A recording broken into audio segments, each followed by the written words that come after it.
النهارده ان شاء الله هعمل معاكم قرص، هنعمل قرص بالعجوه وقرص بالملبن وهنعمل قراقيش، كل ده طبعا من عجينه واحده.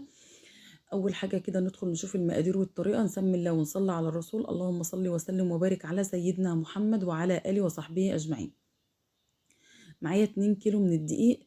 الدقيق بتاعك لازم تنخليه، لما بتنخلي الدقيق بيدخل كده هواء فيه، فبيعمل معاكي في المعجنات هشاشة كده، بيخلي المعجنات بتاعتك هشة وخفيفة.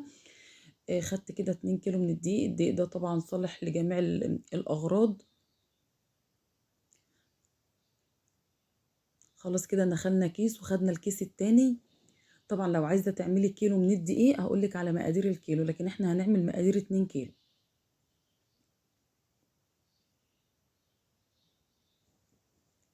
خلاص كده نخلنا الدقيق بالشكل ده كده.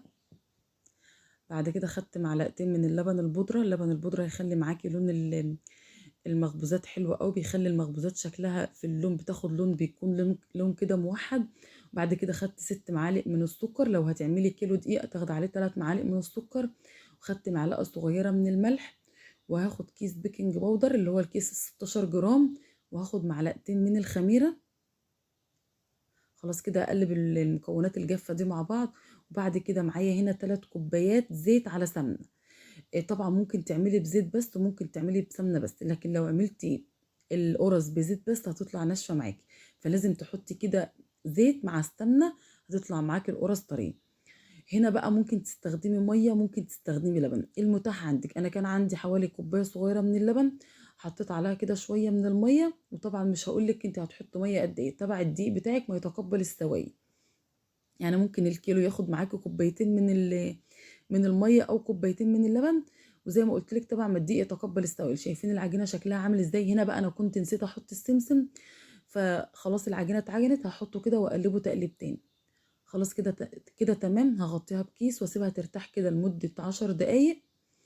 بعد كده معايا هنا بقى الملبن ده كان عندي كده باقي من حاجات العيد، طلعته كده وسبته لحد ما فك كويس. وبعد كده هعمله كور صغيره بالشكل ده كده.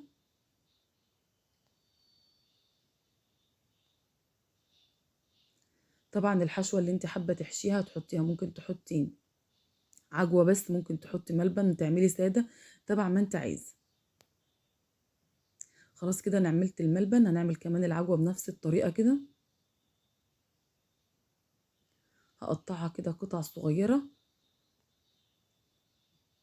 وبعد كده هتفردها كده تحطها في قلب القرصة عشان تكون مفرودة، ما تحطهاش كده كتل. لما بتكون مفرودة بتملى القرصة من جوه، بتبقى فرشة في القرصة كده كلها من جوه. خلاص كده تمام. هنا بقى خلاص سبت العجينة ترتاح على ما قطعت الملبن والعجوة. بعد كده لازم القرص تشكليها، ما تخمريش العجينة، يعني ترتاح معاكي كده 5 دقايق وبعد كده تشكليها على طول. لما بتيجي تشكليها وهي خمرانة بيطلع السطح بتاعها كده مش ناعم، بيكون كده تحسي ان هو القرصة من فوق خشنة، لكن لما بتكون لسه ما خمرتش بتعرفي تشكليها كويس. فما تخمريش العجينة بتاعت القرص وبعد كده تبططيها، لا بططي الاول وسيبها تخمر في الصواني. هقطعها بالحجم ده كده، كانت حوالي حجم القرصة 55 جرام، من 55 ل60 جرام. لو عجبتك الوصفة متنسيش تعملي لايك وشير وسبسكرايب وتفعلي الجرس عشان يوصلك كل الفيديوهات الجديدة. هقطع كل الكمية بقى بنفس الطريقة. لو هتعملي مقادير كيلو دقيق، هتاخدي كيلو دقيق هتحط عليه 3 معالق من السكر، معلقة من الخميرة، نص كيس من البيكنج باودر يبقى بما يعادل معلقة. هتحطي معلقتين من السمسم، هتحطي كوباية ونص زيت على سمنة. دي مقادير الكيلو. لكن لو هتعملي بقى المقادير اللي احنا عاملينها يبقى دي المقادير ال2 كيلو. خلاص كده تمام. قطعت كده الكمية بنفس الطريقة. خلصت العجوة طبعا. بعد كده هنعمل بقية الكمية بالملبن، وهنعمل برضو قراقيش من نفس العجينة زي ما قلنا. خلاص شايفين احنا قطعنا بالعجوة، وهنفردها على طول ونرص في الصينية، وهنسيبها زي ما قلنا تخمر في الصينية. فردنا القرصة بالشكل ده كده، وبعد كده فتحت فيها فتحات بالسكينة كشكل بس مش اكتر. لو مش حابة تعملي انك تفتحيها كده بالسكينة عادي مفيش مشكلة، بس احنا بنعملها كشكل بس. شايفين طريقتها سهلة، وهتقفي تعمليها على رخامة المطبخ وانت واقفة، مش هتاخد معاكي وقت خالص. طبعا والمعجنات في الشتاء بتكون جميلة بتدفي، وريحتها في البيت بتكون حلوة جدا. خلاص انا خلصت اللي بالعجوة، وبعد كده قطعت اللي هي بالملبن.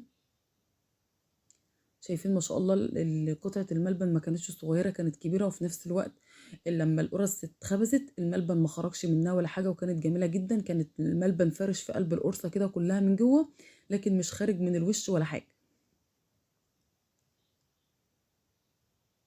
خلاص كده تمام كده، انا خلصت القرص. هنعمل بقى العجينة اللي باقية معانا دي، هنعملها قراقيش.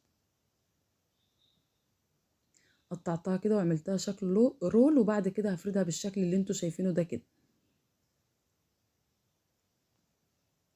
خلاص كده تمام، هبدأ اسوي الحرف كده بالقطاعة او بالسكينة، اي حاجة متاحة عندك. طبعا العجينة اللي بنشيلها دي بنستخدمها تاني، مش بنرمي حاجة خالص.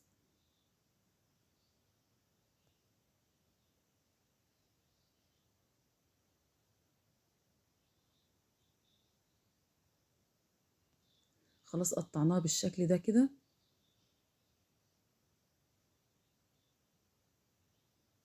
وزي ما قلت لك ممكن تحشي اي حاجة انت حباها، ممكن زي ما قلنا عجوة، ملبن، لو حابة تحشي برضو جبنة ممكن تحشيها جبنة، حابة تسيبها سادة. خلاص هعمل معاكم كده كمان واحدة.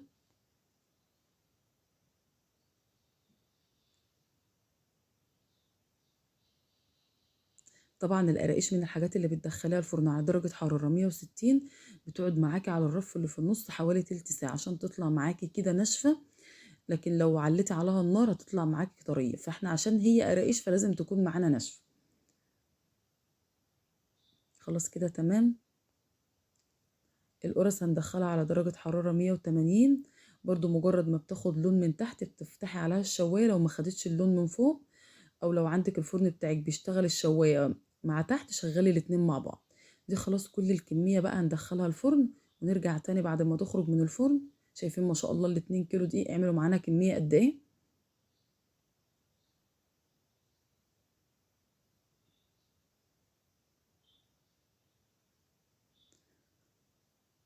شايفين الكمية ما شاء الله، يعني الاتنين كيلو دقيق عملوا معانا كمية ما شاء الله كبيرة.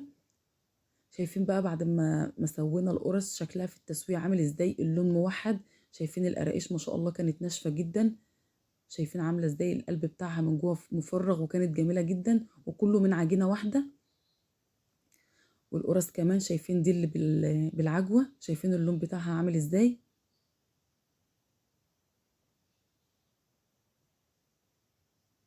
وعملنا هنا كام واحدة سادة، دي كانت سادة.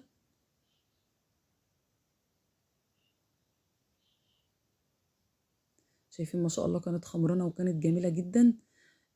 شايفين بقى اللي بالملبن، الملبن كله فارش في قلب القرصة من جوه، ورغم كده ما خرجش من الوش بتاع القرصة. دي كانت وصفة النهاردة، يا رب أكون أفدتكم، إن شاء الله تجربوها وربنا يحسن ما بين إيديكم. وأشوفكم في وصفة جديدة على خير، ومع السلامة.